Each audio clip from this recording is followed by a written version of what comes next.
किसी भी समय हमारा सब कुछ छूट सकता है। और जो हमारा पाथेय है, पाथेय माने रास्ते का खर्चा, जैसे हमको विदेश जाना हो, वहां हमारा कोई परिचय ना हो, हमारे पास पास ना हो, हमारे पास पैसा ना हो, और हमको इस देश से निकाल ही दिया जाएगा, फिर बोलो कैसी हमारी स्थिति होगी। ऐसे ही मृत्यु लोक में आप एक निश्चित समय के लिए आए हो, 80 वर्ष, 100 वर्ष, 120 वर्ष, हद है बस, इसके आगे नहीं। आपको जाना ही पड़ेगा। और यह सत्य है कि एक सुई भी यहां से नहीं ले जा सकते। और यह सत्य है कि भगवान का नाम ही आपको यहां से जाने के बाद सुख प्रदान करेगा। यहां तो सुख प्रदान करेगा ही, यहां के जाने के बाद, अब जैसे आपको पता है कि हमने लाखों करोड़ों भगवान के नाम जप किए हैं, वो नाम आपको यमपुरी नहीं जाने देगा। वो आपको अगर भगवत प्राप्ति नहीं हुई तो दिव्य लोक, देवलोक है, सतलोक, तपलोक, महालोक, जनलोक, स्वर्गलोक, इन लोकों में हमको भेजा जाएगा और दिव्य सुख सुविधाएं भोग कर पुनः मृत्यु लोक में बहुत उत्तम मनुष्य शरीर मिलेगा। इसलिए चूक मत करो। जैसे बने वैसे जो भगवान का नाम आपको प्रिय हो, राम कृष्ण हरि राधा, जो नाम प्रिय हो उसको अधिक से अधिक जपो, क्योंकि मनुष्य जीवन की यही संपत्ति है। जिसने नाम जप नहीं किया सो परत्र दुख पावई, सिर धुनि धुनि पछताए, काल ही कर्म ईश्वर मिथ्या दोष लगाए। एकांतिक में एक बड़े धनी मानी पुरुष आए हुए थे।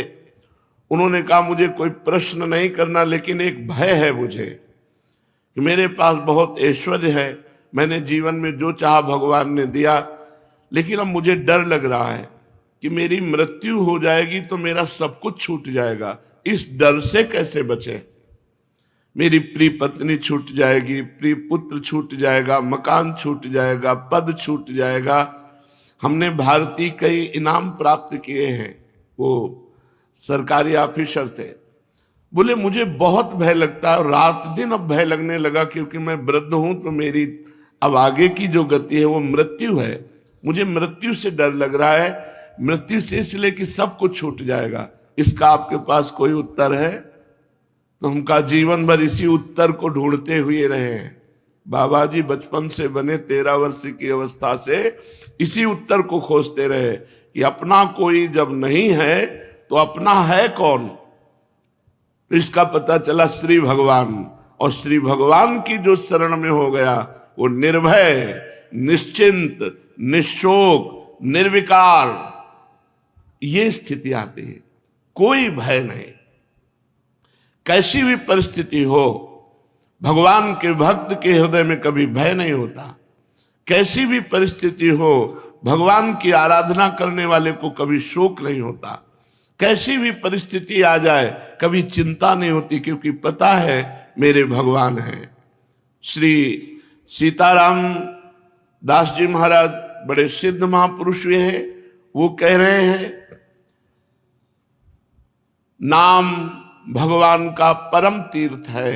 यदि आप राधा राधा, कृष्ण कृष्ण, राम राम, हरि हरि ऐसा रट रहे हो तो आप किसी भी तीर्थ नहीं गए, तो आपको जाने की भी जरूरत नहीं।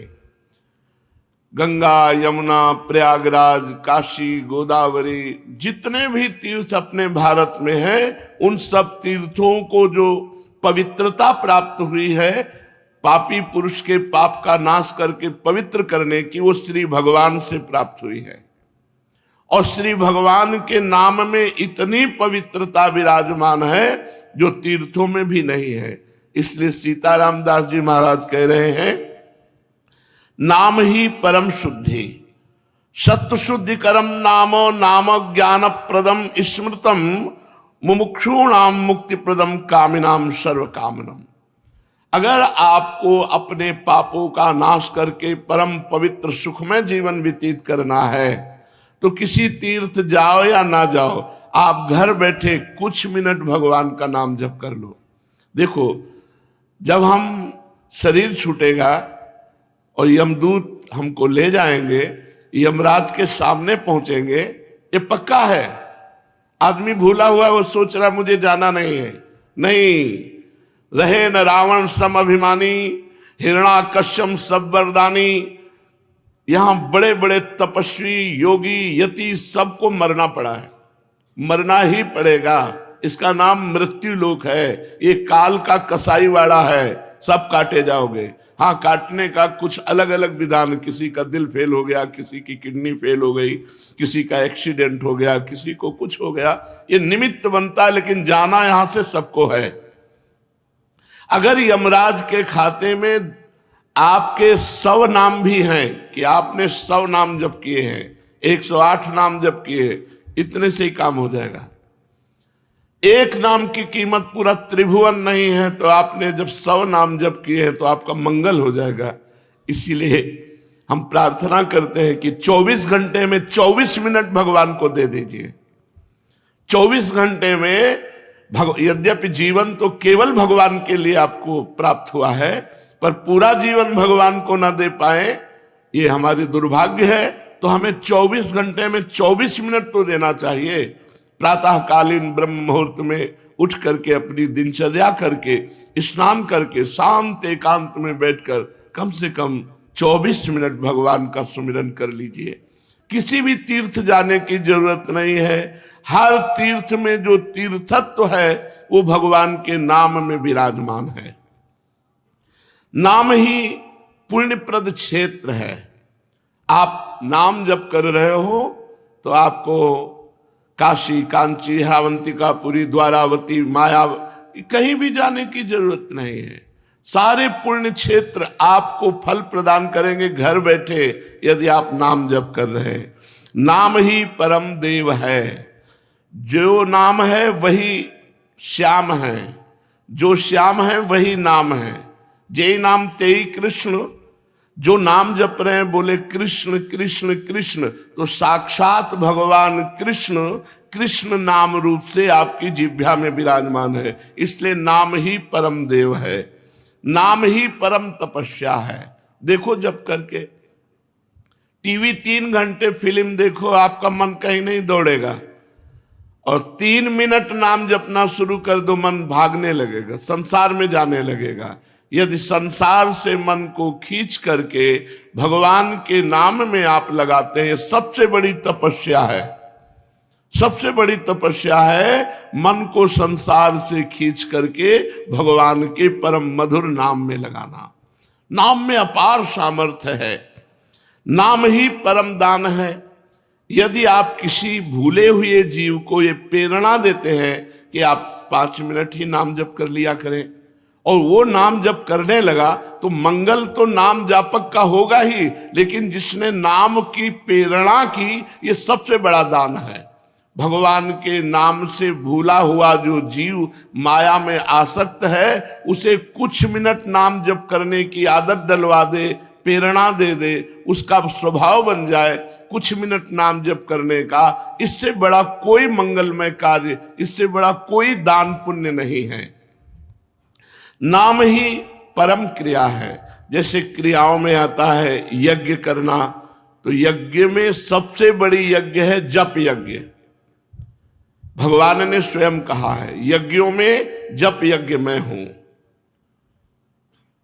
अगर जप यज्ञ आप बैठकर नहीं कर सकते, तो इसमें तो बड़ी मंगलमयी छूट है। आप अपवित्र हो या पवित्र, अपवित्र पवित्रो वा सर्वावस्थांगतो पिवा, यह स्मरेत पुंडरीकाक्षम सवायाभ्यांतरा शुचि। जो भगवान पुंडरीकाक्ष कमल नयन श्री हरि का स्मरण करता है, वो बाहर और भीतर दोनों जगह पवित्र हो जाता है। आप मानो स्नान नहीं किए हैं, तो भी आप बैठ कर के सोफा में, कुर्सी में, जैसे बने आपको, अगर आप हरि हरि, राम राम, कृष्ण कृष्ण, राधा राधा राधा ऐसा रटते हैं, तो आप परम पवित्र हो जाएंगे, भीतर से भी और बाहर से भी। इसलिए यज्ञानाम जप यज्ञोस्मि, यज्ञों में सबसे बड़ी यज्ञ मैं जप यज्ञ हूं। बैठकर भगवान का नाम जप करना ये बहुत बड़ी यज्ञ है। परम धर्म, छोटे छोटे धर्म हैं। एक भाई का भाई के प्रति क्या धर्म है, पति का पत्नी के प्रति क्या धर्म है, पत्नी का पति के प्रति क्या धर्म है, बेटे का पिता के प्रति क्या धर्म है, पिता का पुत्र के प्रति क्या धर्म है। इस तरह से लोक धर्म बहुत छोटे छोटे हैं। अगर आप अपना मंगल चाहते हो तो परम धर्म नाम, भगवान का नाम जप करना भी तुम्हारा परम धर्म है। जैसे पत्नी का पोषण करना, पुत्र का पोषण करना, पिता की सेवा करना, ये धर्म है, तो ये परम धर्म है भगवान का नाम जप करना। अवश्य नाम जप करना चाहिए, इसके बिना सो सब धर्म कर्म जरि जाऊ, वो सब धर्म कर्म में आग लगे जिसमें हम इतना रम गए कि भगवान का नाम ही भूल गए, भगवान का स्मरण करना ही भूल गए। हर जीव गर्भ में भगवान से वादा करके आता है, एक बार मुझे मां के गर्भ रूपी नरक से बाहर कर दो, हे प्रभु मैं ऐसा भजन करूंगा कि दोबारा इस नरक में ना आना पड़े। पर भूमि परत भा ढाबर पानी, तिम जीवहि माया लपटानी। जैसे आकाश से निर्मल शुद्ध जल गिरता है, भूमि में पड़ते ही गंदा हो जाता है, ऐसे ही जीव जे ही माँ के गर्भ से निकला उसका ज्ञान नष्ट हो गया। कहाँ कहाँ कहाँ वो रोने लगा और घर वाले आनंद मनाने लगे, बच्चा हुआ। हम फिर भूल गए, जैसे जैसे सयाने होते गए माया के संबंधों को सत्य मानते, ये मेरी माँ, ये मेरे पिता, ये अमुक अमुक अमुक अमुक, और भूल गए कि हम आए थे भगवान का भजन करने के लिए। इसलिए परम धर्म है भगवान का नाम जप करना। परम धन है नाम, कबीरा सब जग निर्धना, धनवंता नहीं कोई, धनवंता सोई जानिए, जाके राम नाम धन होए। जब आप यहां से शरीर छोड़ेंगे एक सिक्का आपके साथ नहीं जाएगा, केवल भगवान का नाम आपके साथ जाएगा। इसलिए नाम ही परम अर्थ है, परम धन है। नाम ही भक्त का सुहृद है। सुहृद माने बहुत प्यार करने वाला। प्रहलाद जी से उनके मित्र पूछते हैं कि प्रहलाद जी आपकी आयु तो 5 वर्ष की है, कौन सी शक्ति आप में है कि त्रिभुवनपति हिरण्यकश्यप आपको आग में जलाता है, विष पिलाता है, सर्पों से डसवाता है, हाथी से कुचलाता है, पर्वतों से नीचे दबाता है, समुद्र में डुबाता है, लेकिन आपका बाल बांका भी नहीं होता, ऐसा क्यों? तो उन्होंने कहा मैं हरि नाम जपता हूं, हरिनाम के प्रभाव से मुझे भगवान गोद में लिए रहते हैं। तो ये दैत्यराज जितना विघ्न डालता है, मेरा हरिनाम में उतना विश्वास और होता है। सबसे बड़ा भक्त का प्रिय सुहृद है भगवान का नाम। जहां कोई तुम्हें नहीं बचा सकता वहां भगवान बचा सकते हैं। बड़े बड़े अंग रक्षक रख लो, बुद्धि खराब हो गई तो अंग रक्षक ही तुम्हें सूट कर देगा, लेकिन भगवान का नाम, नाम पाहरू दिवस निशी, ध्यान तुम्हार कपाट। यदि भगवान का नाम आप स्मरण कर रहे हैं और वो आपकी रक्षा कर रहा है तो सुदर्शन चक्र आपकी रक्षा कर रहा है, कभी कहीं कोई बाल बांका नहीं कर सकता। भगवान का नाम भक्त का परम सुहृद है, मित्र है। और इस संसार के दुखों से मोक्ष केवल भगवान का नाम दिला सकता है। आज कलयुग है, कलयुग में कोई अन्य साधनाएं पुष्ट नहीं हो सकती। कलयुग केवल नाम आधारा, सुमिर सुमिर नर उतर ही पारा। केवल भगवान का नाम, इसमें पैसा नहीं लगता भाई। इसमें पैसा देना हो तो परेशानी हो कि भाई ये धनी लोग ही ले सकते हैं नाम। नाम में पैसा देखा, केवल तुम्हें समय देना, वो भी अगर बैठकर नहीं दे सकते तो चलते फिरते, उठते बैठते, खाते पीते, कार्य करते आप भगवान के नाम का स्मरण कर सकते हैं। अरे प्रीतम, तुम डर क्यों रहे हो? तुम केवल मेरा नाम लो, देखो तुम्हें किसी से नहीं डरना। मैं वो हूं, मेरे डर से अग्नि प्रज्वलित होती है, मेरे डर से सूर्य तपता है, मेरे डर से देवराज इंद्र अपना कार्य करते हैं, वायु देवता अपना कार्य करते हैं, मृत्यु देवता अपना कार्य करते हैं। मेरे भक्त को कोई भयभीत नहीं कर सकता, श्री भगवान के वचन। इसलिए किसी की ताकत नहीं कि मेरे भक्त का मंगल कर सके। तुम व्यर्था चिंता मत करो, ऐ देहधारी, केवल तुम मेरा नाम जप कर और फिर देख तेरे में कितनी दिव्य शक्ति आ जाती है। कुछ मत सोच, निर्भय रहे, केवल मन लगे या ना लगे जिह्वा से नाम ले, राधा राधा राधा, मन लगे ना लगे। कुछ लोगों का प्रश्न रहता है कि यदि मन ना लगे, हमारा मन भजन में नहीं लगता और फिर हम भजन करते हैं तो क्या लाभ मिलेगा? तो मन लगे ना लगे, जब भोजन पाओगे तो तुम्हारा पेट भर जाएगा कि नहीं भर जाएगा? मन लगे ना लगे, रास्ता चलोगे तो लक्ष्य प्राप्त हो जाएगा कि नहीं हो जाएगा? ऐसे ही मन लगे ना लगे, आप राधा राधा बोलोगे, आपको भगवत प्राप्ति निश्चित हो जाएगी, आपके दुखों का नाश हो जाएगा। अरे प्रीतम, तुझे भगवान कितना प्यार करते हैं तुझे पता नहीं।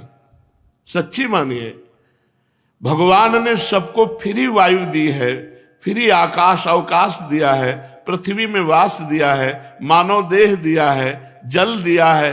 किसका टैक्स है? किसकी फीस लेते हैं भगवान? लेकिन आप भगवान का स्मरण नहीं करेंगे तो दुर्गति को प्राप्त हो जाएंगे। अरे प्रीतम, तेरी आकांक्षा पूर्ण करने के लिए मैं समर्थ हूं, तू जो चाहेगा मैं तुझे दूंगा, पर तू मेरा नाम जप कर। भगवान कितना प्यार करते हैं, जो हमको जिस बात को हम भूले हुए हैं उस बात को समझा रहे हैं। मैं सदैव तेरे पास रहता हूं, तू जानता नहीं है। कोई ऐसा नहीं जिसके पास भगवान ना हो, क्योंकि सर्वत्र भगवान है। तो जहां मैं हूं वहां भगवान है, सबके भगवान है तो मेरे भी भगवान है, सब समय में भगवान है, तो जिस समय में जहां हूं उस समय भी भगवान है। सबके भीतर है, हमारे भी भीतर है। हम कभी एक क्षण भी भगवान से अलग नहीं रहते, पर हम भगवान का चिंतन नहीं करते, इसलिए अनुभव नहीं होता। तूने कामिनी की चाह की स्त्री की, तो मैं तेरी स्त्री बनकर तेरे पास बैठ गया।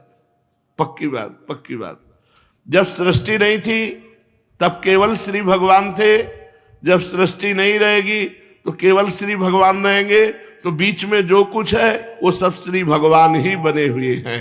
वेद कहता है एकोहम बहुश्यामः, मैं एक बहुत रूपों में हो जाऊं, ऐसा परमात्मा ने संकल्प किया। तो वही परमात्मा स्त्री बन गया, पुरुष बन गया, जड़ बन गया, चैतन्य बन गया, अच्छा बन गया, बुरा बन गया। भगवान कह रहे हैं अय प्रीतम, अय प्यारे, तूने कामना की स्त्री की तो मैं स्त्री बन गया। जो जो तू कामना करता है मैं वही पदार्थ बन जाता हूं, वही व्यक्ति बन जाता हूं, वही वस्तु बन जाता हूं। इसलिए तुझे कह रहा हूं, कब तक तू कामना करता रहेगा मेरे को भूल करके? इसलिए मेरा स्मरण कर और कामनाओं का त्याग कर, तो मैं तेरे समीप ही हूं, तुझे ऐसा अनुभव हो जाएगा। जिस देह से तू ममता करता है, इस ढांचे से, पांच भौतिक शरीर से, तू देह नहीं है। चाहे जो कोई कितना विद्वान हो, बुद्धिमान हो, कोई 50 वर्ष से शरीर में रह रहा है, कोई 40 वर्ष से रह रहा है, कोई 30 वर्ष से रह रहा है। पूछो तुम अपने को जानते हो? बड़े बुद्धिमान बनते हो, बड़े ज्ञानी बनते हो, अपने को जानते हो? तो कहेगा हाँ जानते हैं, मैं अमुक जगह जन्म लिया हूं, मैं अमुक। नहीं, ये तो देह का परिचय दे रहे हो, ये तो ढांचे का परिचय दे रहे हो। जो 3.5 हाथ का ढांचा है तुम्हारे हाथ से, इसका तुम परिचय दे रहे हो। इसमें जो तुम रह रहे हो वो कौन हो? उत्तर नहीं है। तुम कौन हो? तो अपना नाम बता देगा, मेरा अमुक नाम। नहीं, ये देह का संबोधन है। मैं अमुक रूप रंग का हूं, ये देह का संबोधन है। तुम कौन हो? अब चुप हो जाएगा। बस यही बात जान ले तो परमात्मा प्राप्ति हो जाए। भगवान का चिदानंदमय स्वरूप तुम हो। अपने को भूल करके पुरुष शरीर में तो पुरुष मान लिया, स्त्री शरीर में तो स्त्री मान लिया। अरे ओ मेरी संतान, श्री भगवान कह रहे, इस जड़ देह की ममता से ही तेरा पतन हुआ है। इस शरीर से ममता हटा और मेरे में चित्त को जोड़, तो परिणाम में तू देखेगा कि तू मेरा ही स्वरूप है। सोई जाने जेहि देह जनाई, जानत तुम्हें हो जाई। अपने सच्चिदानंदमय आत्म स्वरूप का विस्मरण करके तू भोगों में, प्रपंच में, सब में फंस गया। और यही फंसाव अंतिम समय तेरा चिंतन बनेगा और फिर अगला जन्म उसके परिणाम से हो जाएगा। इसलिए तू लौट, इस ममता और आसक्ति को मेरे चरणों में लगा दे, मेरे नाम का कीर्तन कर, मेरा नाम जप कर। नाम चिंतामणि कृष्ण चैतन्य रस विग्रह पूर्ण शुद्धो नित्य मुक्तो अभिन्नत्वान मनामिनो। नाम ही भगवान का चिंतामणि है। जो जितना नाम जप करता है, जो चाहेगा वो प्राप्त हो जाएगा, पर नाम पहले पाप का नाश करता है। यहां की जितनी चाहते हैं सब झूठी हैं, सच्ची मान लीजिए। एक कामना की पूर्ति होती है, दो समस्याएं खड़ी हो जाती है, दो की पूर्ति होती है, चार समस्याएं। कब तक हम लगे रहेंगे इसमें? और इसके बाद मृत्यु आ जाती, भारी समस्या, सब छूट गया, फिर नई दुकान, नया मकान, नई विद्या, नया ज्ञान। कब तक भटकते रहेंगे? अनादिकाल से हमारा जन्म होता रहा, हर जन्म में मानते रहिए मेरा परिवार है, हर परिवार छूटता रहा। अब हम कम से कम मानव देह जो मिला है इसे आखिरी कर ले। भजन के द्वारा, भगवत चिंतन के द्वारा हम ये चाह करें कि एक बार तो श्री भगवान को देखें, एक बार तो भगवान का साक्षात्कार करें। पर जीव ऐसा भूला हुआ है कि चाह ही नहीं है कि भगवान से मिले। तो भगवान का नाम चिंतामणि है। यदि आप लौकिक पदार्थ भी चाहते हो तो वो पुण्य के बल से प्राप्त होते हैं। तो सबसे बड़ा पुण्य है भगवान का नाम। खूब भगवान का नाम जप करो। नाम चैतन्य रस विग्रह, भगवान का चिदानंद स्वरूप नाम है कृष्ण। ये कृष्ण चिदानंद में जप कर देखो, बड़ा ज्ञान समाया हुआ है। जो राम राम नहीं कह पाते थे, मरा मरा मरा उल्टा जपे, वो ब्रह्म ज्ञानी हो गए। वो भगवान के पावन चरित्र को रचा वाल्मीकि रामायण में। अगर हम सीधे राम राम जप रहे हैं, राधा राधा जप रहे हैं, तो हमें कौन सा ज्ञान नहीं प्राप्त हो जाएगा?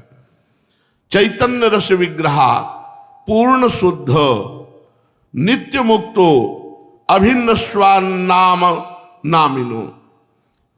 नामी और नाम अभेद है, भगवान और भगवान का नाम अभेद है। अगर हम नाम जप कर रहे हैं तो मानो भगवान कृष्ण ही कृष्ण नाम के रूप से हमारी जिह्वा में, मानो राधा किशोरी ही राधा नाम से हमारी जिह्वा में विराजमान है।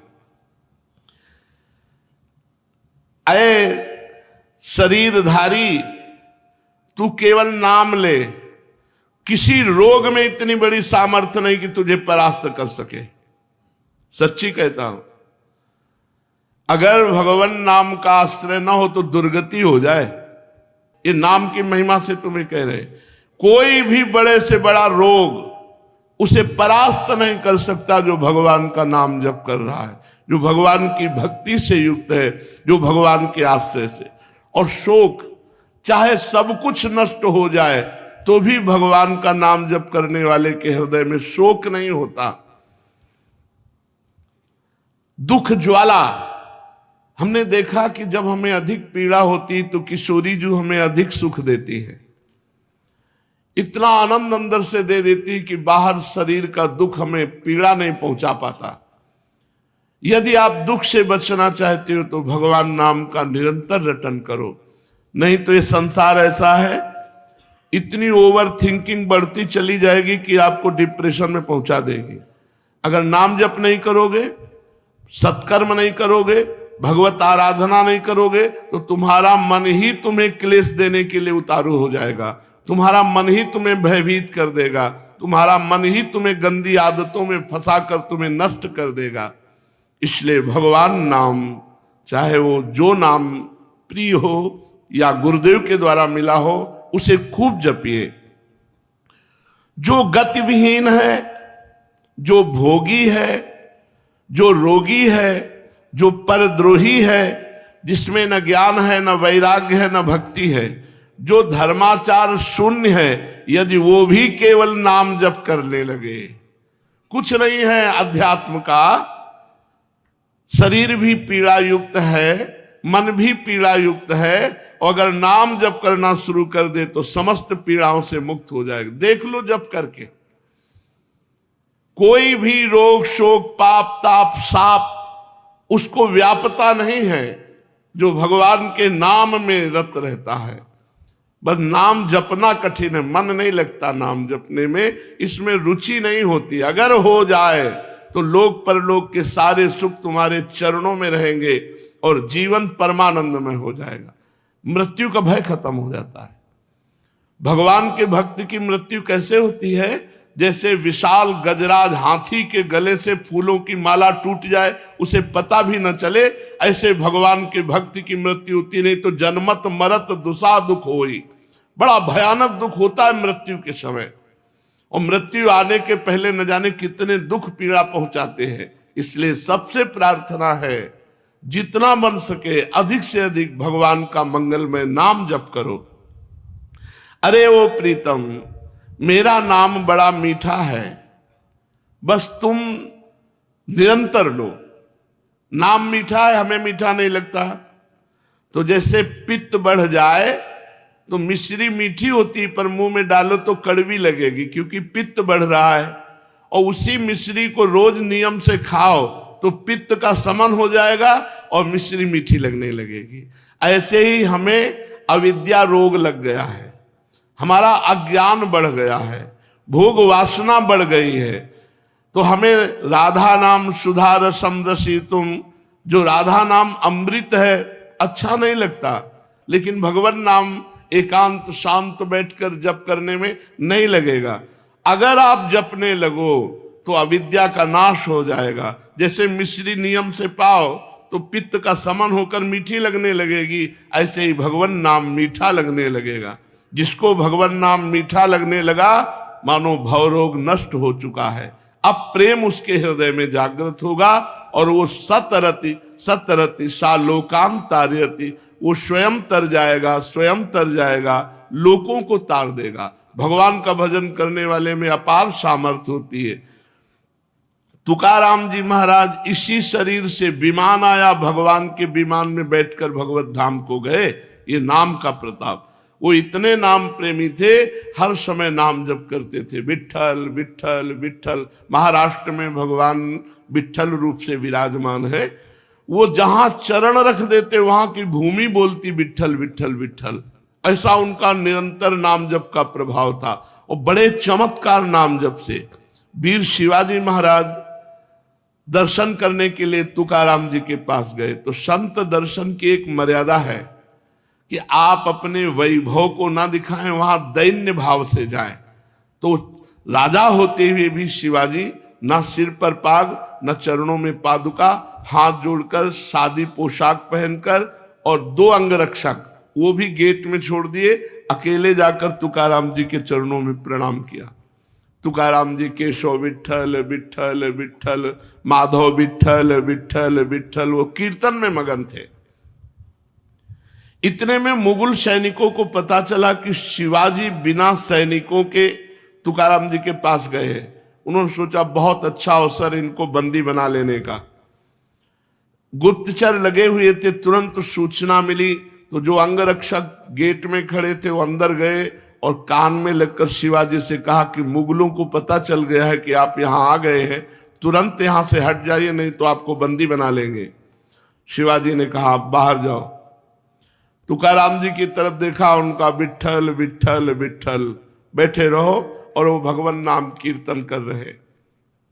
देखो नाम कीर्तन का अमोघ प्रभाव। मुगल सेना आई पूरी, अंगरक्षक तो गुप्त रूप से हो गए। वो मंदिर में गए, केवल तुकाराम जी ही दिखाई दिए, वहां शिवाजी दिखाई ही नहीं दिए। मुगलों की आंखों में शिवाजी दिखाई नहीं दिए, सामने बैठे रहे, हिले नहीं, निर्भय होकर के। पूरे मंदिर में ढूंढा, जब नहीं मिले तो उनका गलत सूचना मिली और वो वापस चले गए। और वो वैसे ही कीर्तन में बैठे रहे। तुकाराम जी कीर्तन कर रहे, सामने शिवाजी, लेकिन कोई मुगल शिवाजी को नहीं देख पा रहे, मुगल सैनिक। ये भगवान नाम का अद्भुत चमत्कार। जो भगवान नाम का जप करते हैं उनमें अपार सामर्थ्य होती है। एक बार कबीरदास जी को जो मुगल सम्राट था उसने बंदी बना लिया। उनकी माँ को कुछ विद्वान जनों ने कि तुम्हारा लड़का देखो राम राम कहता है, उचित होगा कि वो अपने धर्म का नाम उच्चारण करे, इसलिए तुम बादशाह से यदि कह दो तो वो तुम्हारे धर्म की बात मानेगा। वो बूढ़ी माँ, उनको समझ में आया कि ठीक बात कह रहे हो। बादशाह से विद्वानों ने निंदा करके कबीरदास जी के लिए विपरीत भावना भर दी, बंदी बना लिए गए कबीरदास जी। तो इनसे कहा कि तुम इस नाम को छोड़ो। उन्होंने कहा नहीं, जो लगन लग गई अब वो छूटने वाली नहीं, तो उनका ऐसे हाथी से रौंदा दो। तो कबीरदास जी के दोनों हाथ ऐसे जमीन पे रखकर बांध दिए गए, खूंटे में ऐसे ऐसे गाड़कर रस्सी से ऐसे बांध के, और सामने से मतवाला हाथी दौड़ाया गया। तो हाथी जो ही आता तो बस जब 4 कदम दूर रह जाता तो बड़ी जोर से चिघार कर वापस लौट जाता। बादशाह ने कहा क्यों हाथी रौंदता क्यों नहीं? महावत से कहा। महावत ने कहा कबीरदास की जगह में एक बबर शेर दिखाई देता है, इसलिए हाथी वापस आ जाता है। बादशाह ने कहा तुम झूठी बात कहते हो, मैं स्वयं चढ़कर देखूंगा। और जब हाथी पर सवार हुए और जे ही उनको रौंदने के लिए आगे बढ़ाया तो देखा बबर शेर, तो वापस आती भगवान नरसिंह स्वयं वहां प्रकट हो गए अपने नाम जापक की रक्षा के लिए। फिर दूसरी चाल चली, कबीरदास जी को जैसे प्रहलाद जी को होली में दहन किया, ऐसे कबीरदास जी को जलाने का प्रयास किया। पूरा लकड़ियों का ढेर लगा दिया, बीच में कबीरदास जी को विराजमान कर दिया और आग लगा दी। राम राम राम राम राम, एक भी रोमा नहीं झुलसा, पूरी लकड़ियां भस्म हो गई कबीरदास जी की। ये कथा हमको पुष्टता प्रदान करती है कि हमें किसी भी दुख में, किसी भी संकट में कोई भी माया के काम क्रोध लोभ फंसा ना सके। हम भगवान का नाम जप करें, नाम में अपार सामर्थ्य है। ओ प्रीतम, तेरे सब दुख दूर करने के लिए मेरा नाम समर्थ है। तू नाम ले, केवल चिंता मत कर, मैं तेरे भीतर बाहर सब कुछ देख लूंगा। भगवान कहते हैं भीतर तुम्हारे विकारों को मैं देख लूंगा और बाहर तुम्हारे विरोधियों को देख लूंगा, तुम केवल मेरा नाम जप करो। कितने कृपालु भगवान हैं। जो संपत्ति शिव रावण ही, दीन दिए दसमाथ, सोई संपदा विभूषण ही, सकुच दीन रघुनाथ। मस्तक काट काट करके भगवान शंकर को प्रसन्न करके लंका प्राप्त की थी रावण ने। भगवान की शरण में गए तो जाते ही समुद्र का जल लेकर भगवान ने अभिषिक्त कर दिया और लंकेश कहकर विभूषण को संबोधन किया। जो संपदा इतनी बड़ी तपस्या की रावण ने अपने सिर काट के भगवान शिव को दिए, वो सकुच करके रघुनाथ जी ने विभीषण को दी। ऐसा कृपालु भगवान का स्वभाव है। कह रहे तेरे भीतर बाहर मैं सुख प्रदान करूंगा, तेरे भीतरी शत्रुओं को, बाहरी शत्रुओं को मैं देख लूंगा। जब भगवान कह रहे हैं तो अपने को क्या परेशानी, अपने को तो केवल नाम जप करना है और अपने कर्तव्य कर्म को करना है। आप जो भी कर्तव्य कर्म करते हैं वो भगवान की पूजा हो जाएगी यदि नाम जप करते हुए करें, भगवान का स्मरण करते हुए करें।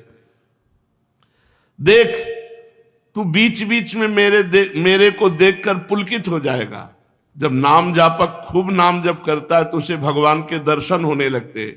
वो जिधर देखता है उसे भगवान श्याम सुंदर मुस्कुराते हुए नजर आते। ये कथा नहीं है, ये जीवन है।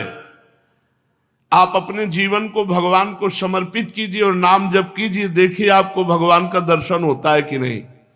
भगवान यही है, भगवान सब में है, भगवान सब रूपों में है, भगवान सब समय में है। बस केवल आप नाम जप कीजिए, फिर आप देख लेंगे। मेरे सरस स्पर्श से अनुक्षण तू पुलकित रहेगा। तेरी आंखें जगत को नहीं देख पाएंगी, मेरे को देखेंगी। इसलिए आनंदमय मैं तुझसे सत्य कह रहा हूं, तू केवल मेरा नाम जप कर। अरे अपने को तू भूल गया है, तू मेरा बच्चा है। भगवान कह रहे हैं कि तू मेरा अंश है। ममैवांशो जीवलोके जीवभूता सनातना मना कष्टानेन्द्रियाणि प्रकृति स्थानि करसति। मन और 5 ज्ञानेन्द्रियों के चक्कर में फंस करके तू अपने को भूल गया। हमारा जो स्वरूप है वो भगवत स्वरूप है। हम भगवान के अंश हैं, तो चाहे 1 चम्मच गंगा जल लो तो गंगा जल, 1 टैंकर लो तो गंगा जल। तो गंगा जल है जैसे, ऐसे हम भगवान के अंश हैं तो भगवान पूर्ण है, तो पूर्ण का अंश पूर्ण ही होता है, हम भगवत स्वरूप ही है। पर 5 ज्ञानेंद्रियां और 1 मन, ये भोगों में लगने के कारण हम अपने स्वरूप को भूल गए हैं। तो आनंदमय है, परमानंदमय है, लौटो, इस संसार के जंगल से लौटो, मेरी तरफ लौटो। कैसे लौटेंगे? केवल नाम जप से। जितना नाम जप करोगे उतने तुम मुझे अपने सानिध्य में देखोगे। नाम जप नहीं है तो ये माया सामने दिखाई देगी, स्त्री पुत्र धन मकान नाना प्रकार की भोग सामग्री, और इसी में अब ये कर लेंगे तो हम सुखी हो जाएंगे, अब ये संग्रह कर लेंगे, इतना कमा लेंगे, ऐसा कर, और ऐसा सोचते सोचते मृत्यु आ जाती। कभी किसी का आज तक काम पूरा नहीं हुआ। काम पूरा तभी माना जाए जब भगवत प्राप्ति हो जाए। चलते हैं श्रीमद् भागवत महापुराण। भगवान श्री कृष्णचंद्र जी उद्धव जी को उपदेश कर रहे हैं। कह रहे उद्धव, जब मृत्यु सिर पर नाच रही है, हर जगह आपको शास्त्रों में यही संबोधन मिलेगा कि सावधान हो जाओ, सावधान। आराम से कार में बैठे जा रहे हैं, पता नहीं अब उतर पावे कि ना उतर पावे। आराम से भोजन पाने के लिए बैठे, पता नहीं कवल निगल पावे कि ना पावे। भगवान कह रहे उद्धव, मृत्यु सिर पर नाच रही है, तब कौन सी भोग सामग्री या भोग कामना तुम्हें सुखी कर सकती है? किसी भी भोग में सुख नहीं है, केवल तुम्हारे चिंतन के कारण उसमें सुख लगता है। हे उद्धव, मनुष्य को यदि वध स्थान पर वध के लिए निश्चित कर दिया जाए कि तुम्हें आज 10 बजे फांसी मिलेगी या गोली मार दी जाएगी, अब उसको विश्व के हर सुख दे दो, सुंदर स्त्री, खान पान, सब सामग्री, उसको किसी में सुख नहीं मिलेगा, क्योंकि उसके चिंतन में बैठ गया कि 10 बजे गोली मार दी जाएगी। तो जिस मनुष्य को फांसी लटकाने के लिए ले जाया जा रहा हो, तो उसे फूल, चंदन, स्त्री, पदार्थ कदापि सुख नहीं दे सकते। तो प्यारे उद्धव, ऐसे ही तुम्हारे सिर पर मृत्यु सवार है, कभी भी वो आक्रमण कर सकती है। तो लौकिक पारलौकिक ये सुख तुम्हें कोई सुख नहीं देंगे। इसी भूल में सब लोग फंसे हुए हैं कि हम जितना रुपया कमा ले उतना सुखी हो जाएंगे। हमारे हृदय की बात समझ लो, जितना नाम जप कर लोगे उतने सुखी हो जाओगे। भगवान कह रहे हैं उद्धव, ऐसे ही स्वर्ग आदि लोकों में है, जैसे मृत्यु लोक में है तो स्वर्ग लोक में थोड़ी वीआईपी व्यवस्था है, विमान मिलता है, अप्सरा मिलती है, अपने पुण्य के अनुसार भोग करो, इसके बाद पुण्य छीणे, मृत्यु लोके विशंति। और स्वर्ग भी कोई सबको थोड़ी मिलता है, उनको मिलता है जो बड़े बड़े पुण्यात्मा हैं, बड़े बड़े यज्ञ करने वाले दानवेत्ता हैं, पर वो भी टिकाऊ नहीं है स्वर्गिक सुख। हे उद्धव, पुण्य क्षीण होने पर उस स्वर्ग में गए हुए पुरुष को नीचे गिरना होता है। एक माला पहनाई जाती है जो यहां से जाता है स्वर्गलोक, जैसे जैसे उसके पुण्य क्षीण होते हैं वैसे वैसे माला कुम्हला जाती है, और जहां माला सूख गई उसे फिर यहां ढकेल दिया जाता है मृत्यु लोक में। फिर कर्म के अनुसार वो पशु पक्षी देवता क्या बनता है।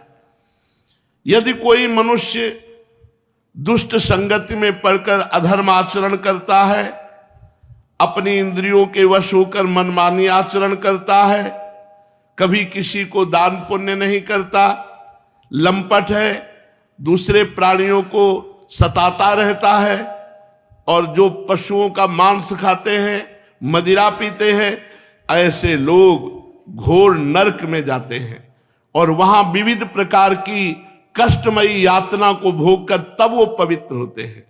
इसलिए प्रार्थना करते हैं मांस नहीं खाना चाहिए। सोचो तुम मनुष्य हो, कोई हिंसक जंतु नहीं हो। सात्विक और आध्यात्मिक संकल्प में शक्ति होती है। पहले के ऋषि मुनि ऐसे ऐसे दिखाई देते थे, लेकिन बड़े बड़े चक्रवर्ती सम्राट कांपते थे। आज पता नहीं कौन बुद्धि बन गई है, तो अंडा खाना, मछली खाना, मांस खाना, शराब पीना, पराये माता बहनों की तरफ गंदी दृष्टि देखना, मतलब नरक जाने का कार्ड तैयार कर रहे हो। किसी को नहीं खाना चाहिए। अगर खाते हो, हमारी आवाज जा रही है आपके कान तक, तो हमारी प्रार्थना है आप बंद कर दो। कुछ लोगों का कहना होता है कि हम तो पशुओं को मारते नहीं, हम तो दुकान से खरीद के लाते हैं या होटल से बना बनाया ले लेते हैं। तो कर्ता, प्रेरक, अनुमोदन तीनों को बराबर दंड मिलता है। कर्ता जिसने काटा, प्रेरणा मुझे इतना दे दीजिए, और जो पाया, तीनों को बराबर दंड मिलता है। यदि आप बचना चाहते, नरक नहीं जाना चाहते, दुर्गति नहीं भोगना चाहते, तो मांस खाना बंद करें, शराब पीना बंद करें, दूसरी माताओं बहनों की तरफ गलत दृष्टि देखना बंद करें। जितने भी सकाम और बहिर्मुख कर्म करने वाले हैं, इन सबको दुख भोगना पड़ेगा परिणाम में। जिसको अभी लगता है कि वो आदमी पाप कर रहा है और बड़ी उन्नति को प्राप्त हो रहा है, तो ऐसा समझ लो आखिरी इच्छा उसकी पूरी हो रही। जैसे किसी को 8वीं मंजिल से पटकने जाना हो, तो 2 आदमी हाथ पकड़े, 2 आदमी पैर पकड़े, और आप उसकी बड़ाई करो कि ये ना तो सीढ़ी चढ़ के जा रहा है, ना लिफ्ट में जा रहा है, 4 आदमी इसको सम्मान से ले जा रहे हैं, तो जानते हो कहां ले जा रहे हैं? छत से पटकने जा रहे हैं। ऐसे पापी पुरुष, पाप आचरण करने वाला यदि उन्नति को प्राप्त हो रहा है तो फ्यूज होगा। बल्ब जब ज्यादा प्रकाश करने लगे तो जान लेना फ्यूज होने वाला है। ऐसे पापी पुरुष जब ज्यादा उन्नति को प्राप्त हो तो जान लेना कुल परिवार सहित ये नष्ट होने वाला है। पक्की हमारी बात मान लेना, क्योंकि अभी पाप कर रहा है, पूर्व के पुण्य के द्वारा उसकी उन्नति हो रही। जहां वो पुण्य नष्ट हुआ, और पूर्व का पाप और वर्तमान का पाप तो उसका नाश कर देगा। इसलिए श्री भगवान कह रहे हैं, उद्धव, जितने ये मनमानी आचरण हैं, ये सब दुर्गति करने वाले हैं। जीव शरीर में अहमता ममता कर लेता है और मनमानी आचरण करता है, तो बार बार जन्म, बार बार मृत्यु से प्राप्त होती रहती है। ऐसी अवस्था में मृत्यु धर्मा जीव को क्या सुख प्राप्त होगा? सारे लोक और लोकपालों की आयु भी केवल 1 कल्प है, वो भी मुझ काल से भयभीत रहते हैं। औरों की तो बात ही क्या, स्वयं ब्रह्मा भी मुझसे भयभीत रहते हैं, क्योंकि उनकी भी आयु एक सीमित है, केवल 2 परार्ध, सतोगुण, रजोगुण और तमोगुण। ये तीनों गुण इंद्रियों को उनके कर्मों में प्रेरित करते हैं। इंद्रियां कर्म करती हैं, जीव अज्ञानवश सत्व रज आदि गुणों और इंद्रियों को अपना स्वरूप मान बैठता है और उनके किए हुए कर्मों का फल सुख दुख भोगने लगता है। हे उद्धव, जब गुणों में विषमता है, शरीर में मैं मेरेपन का अभिमान है, तभी तक आत्मा के एकत्व की अनुभूति नहीं होती। ऐसा लगता है बहुत सी आत्माएं हैं, लेकिन एक ही आत्मा है। जब तक अपने शरीर में अभिमान है, मैंपन है, तब तक आत्मज्ञान नहीं होता। जब तक आत्मज्ञान नहीं होता, तब तक काल अथवा कर्म के अधीन जीव को रहना पड़ता है। जब तक परतंत्रता है, तब तक भय बना रहता है। जब तक आत्मज्ञान नहीं होता, तब तक काल और कर्म के अधीन रहना पड़ता है। जब तक परतंत्रता है, तब तक दुख है और भय है। स्वतंत्रता तब होगी जब तुम्हें आत्मज्ञान हो जाएगा। प्यारे उद्धव, माया के गुणों में क्षोभ होता है, तब मुझ आत्मा को ही काल, जीव, वेद, लोक, स्वभाव, धर्म आदि के नाम से निरूपण करने लगते हैं। वास्तविक सत्य मैं एक आत्मा हूं। एक ही आत्मा इतने जड़ चैतन्य को प्रकाशित कर रही, अनेक नहीं है। जैसे एक सूर्य 1 लाख घड़े रख दिए जाएं तो 1 लाख प्रतिबिंब दिखाई देता है, तो सूर्य 1 लाख थोड़ी हो गए। और घड़ों के नष्ट होने पर सूर्य थोड़ी नष्ट होता है। ऐसे ये सब घड़े हैं, इनमें एक ही आत्मा का प्रकाश हो रहा है, परमात्मा का प्रकाश हो रहा है। इन घड़ों के नष्ट होने से परमात्मा में कोई फर्क नहीं पड़ता। उद्धव जी ने पूछा, भगवान, ये जीव देह आदि रूप गुणों में ही रह रहा है, फिर देह से होने वाले कर्मों या सुख दुख आदि के रूप फलों में ये क्यों नहीं बंधता? आत्मा गुणों से निर्लिप्त है, देह आदि के संपर्क से रहित है, फिर आत्मा को बंधन क्यों प्राप्त होता है? ये थोड़ा आत्मज्ञान विषयक चर्चा है। उद्धव जी ने पूछा बद्ध पुरुष का लक्षण क्या है और मुक्त पुरुष का लक्षण क्या है, कैसे जाना जाए कि ये माया मुक्त है और कैसे जाना जाए मायाबद्ध है। वो कैसा बर्ताव करता है जो मुक्त पुरुष होता है, वो कैसे बोलता है, किन लक्षणों से जाना जाए कि ये जीवन मुक्त महात्मा है, ये मुक्त हो चुका है।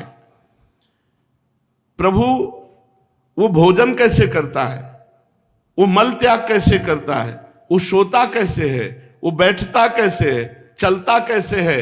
जो जीवन मुक्त पुरुष है वो और जो बंधा हुआ है वो। हे अच्युत श्री कृष्ण, प्रश्न का मर्म जानने वालों में आप श्रेष्ठ हैं, इसलिए आप मेरे प्रश्न का उत्तर दीजिए कि एक ही आत्मा अनादि गुणों के संसर्ग से नित्य बद्ध भी मालूम पड़ता है और असंग होने के कारण नित्य मुक्त भी। इस बात को लेकर मुझे भ्रम हो रहा है, आप उसका निवारण कीजिए। बड़ा ज्ञान का प्रसंग है, जो अध्यात्म में थोड़ा प्रवेश पाए हुए हैं वो इस बात को समझ पाएंगे। भगवान श्री कृष्ण ने कहा, प्यारे उद्धव,